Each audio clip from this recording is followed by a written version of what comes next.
orgoglioso di ricevere una bandiera del Veneto, perché considero il Veneto un punto di riferimento straordinario per il nostro paese.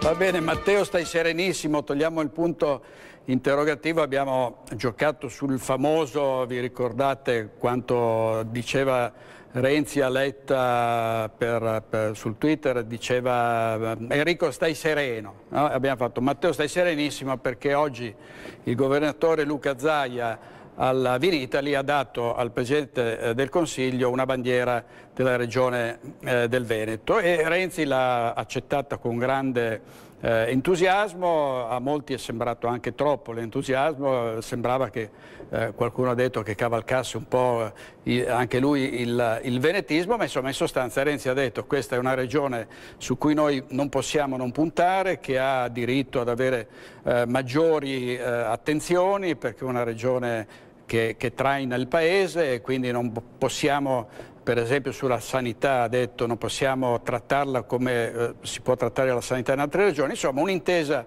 se non altro formale, forse non solo di circostanza, tra il Presidente della Regione del Veneto e il capo del governo. Però parleremo anche d'altro ovviamente perché è successa a Marghera una vicenda stranissima, molto grave, cioè sono arrivati 40 profughi in un pullman, hanno sfondato, dovevano essere smistati tra Mestre e Mira, davanti alla questura di Marghera dove c'erano 2 soli poliziotti, hanno sfondato le porte del pullman e si sono dileguati, quindi sono lì che scappano in mezzo alle campagne e potreste anche vederveli attorno perché sono 40 e quindi non sono 2. Quindi parleremo anche di questo, sentiremo le vostre opinioni, diteci come la pensate, mandateci i vostri sms e noi siamo qui ovviamente per darvi delle risposte. Allora, la bandiera che mi ha dato Luca Zaia e la considero un elemento che aiuta l'Italia. A Verona per la chiusura di Vinitaly il governatore Luca Zaia estrae da un cofanetto la bandiera del Veneto e la dona al premier Matteo Renzi, che prima ci scherza su e poi accetta con naturalezza il vessillo di San Marco. Non c'è il tanto, c'è la bandiera e basta. Reazione che a Zaia è piaciuta, Renzi ha dimostrato di non essere indifferente alla questione veneta. 1100 anni di storia è un segno di grande rispetto nei confronti di veneti. Quel rispetto che ad esempio non hanno le istituzioni dello Stato presente in Veneto, che non espongono la bandiera. Esporre la bandiera del Veneto vuol dire rispettare i veneti e inchinarsi davanti a un popolo che ha dato tanto e dà tanto all'Italia. Quella sulla modifica dell'articolo 5 della Costituzione non è una discussione astratta, ha detto Renzi. Massimo rispetto per il Veneto, la sua storia e i sacrifici che ha compiuto. È da qui che l'Italia può ripartire. Sono orgoglioso di ricevere una bandiera del Veneto perché considero il Veneto un punto di riferimento straordinario per il nostro paese. Considero il Veneto una regione che può essere una locomotiva per uscire da questa crisi. Considero il Veneto e considero il Veneto uno degli asset perché l'Italia cambi davvero. Che questo avvenga attraverso le procedure democratiche mi sembra del tutto doveroso e naturale e anche pleonastico da ripetere. Allora, Favero, voi come la pensate? Cioè, Renzi sta rimettendo in sesto il paese? Dubito, allora, noi abbiamo un approccio che è totalmente diverso. Io personalmente non sono d'accordo, non concordo con la visione di togliere eventuali autonomie che ci sono ad altre regioni. Anzi, l'impostazione nostra è esattamente ribaltata. Cioè bisogna liberare le risorse e quindi che le maggiori autonomie spettino a tutti, okay? Chiaramente noi siamo qui per parlare, noi parliamo di indipendenza, quindi la visione che abbiamo noi dello Stato italiano è una visione che nel futuro si prospetta come un'aggregazione di piccoli Stati indipendenti.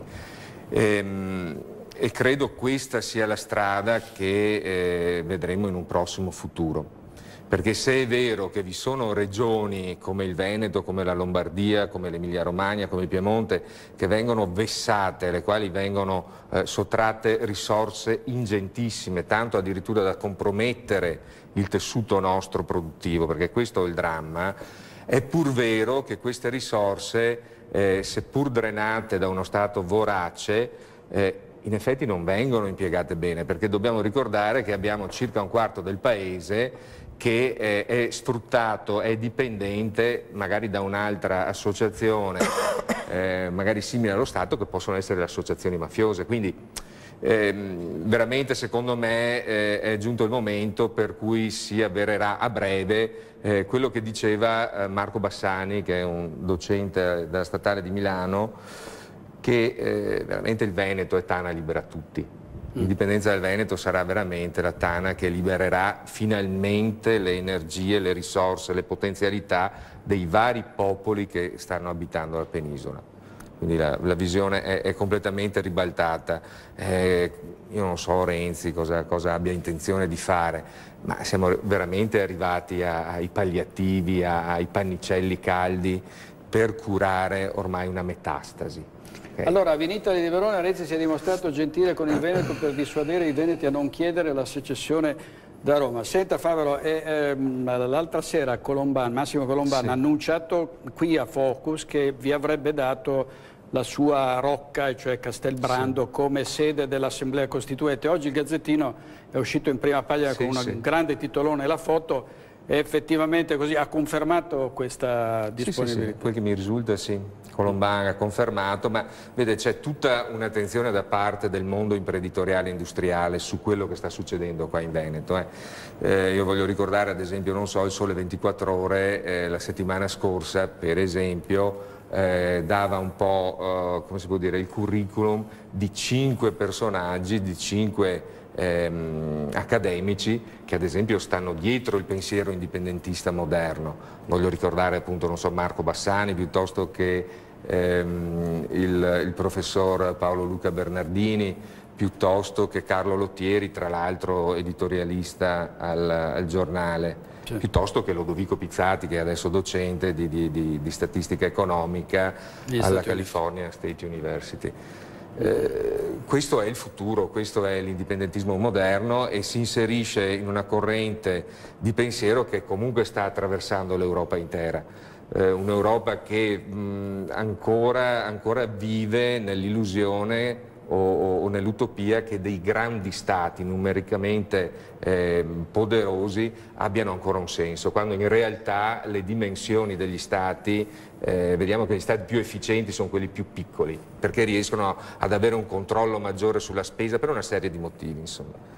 Allora, Gianfranco Favero di plebiscito.eu è il movimento che ha realizzato il famoso plebiscito digitale di cui si è parlato in tutto il mondo, 2.360.000 erotti voti dichiarati, poi c'è polemiche su questo dato eccetera, ma insomma dichiarazione della Repubblica indipendente e prossimamente un'assemblea costituente.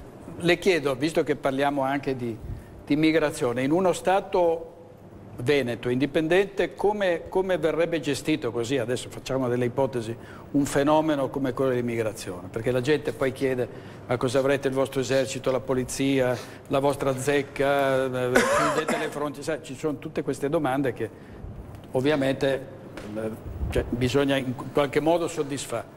Ma io spero, intanto premetto una cosa, i veneti tra l'altro rispondendo alla domanda sull'indipendenza hanno risposto anche a un'altra domanda, e cioè al fatto che vogliono comunque rimanere all'interno dell'Unione Europea. Quindi di sicuro il Veneto adotterà le regole adottate dall'Unione Europea. Per quanto mi riguarda comunque spero che la cosa venga fatta con razionalità. Nel senso che basta guardare cosa fanno paesi civili, avanzati, quali possono essere l'Australia, possono essere gli Stati Uniti, può essere la Svizzera, nei confronti degli immigrati. Io credo sia un crimine nei loro confronti e nei confronti dei paesi ospitanti, parlo dell'Italia, illudere questa gente e permettere che, magari attirata da dei falsi sogni, da dei sogni, dico scusi, permettere che vengano qua con aspettative, con speranze e poi vedersele deludere. Perché io ho la sensazione che tante persone che magari a costo della vita, con grandissimi sacrifici, attraversano questo tratto del Mediterraneo per approdare qua in Italia, trovino poi chiaramente non un lavoro, ma trovino poi sbocco appunto nella prostituzione, piuttosto nello spazio della droga, piuttosto nella delinquenza, nell'accattonaggio, eccetera. Io mi chiedo se questo non sia davvero un crimine nei loro confronti, perché stiamo umiliando ancora di più persone che già di per sé partono dalla sofferenza, dalla paura, eccetera. Fuggendo, diventeranno Franco Favero. No, io volevo riallacciarmi un attimo al discorso tassazione, no? Certo. E volevo magari invitare anche il Presidente a condividere con lui delle simulazioni che sono state fatte proprio ad esempio dal professor Pizzati in merito a un Veneto indipendente, quindi scevro da quel residuo fiscale che ci trasciniamo, da quell'inefficienza di spesa pubblica, e ragioniamo per quanto riguarda le imprese di una flat tax del 20%, quindi siamo a un posto intermedio tra il 25% della Carinzia e il 18-19% della Slovenia.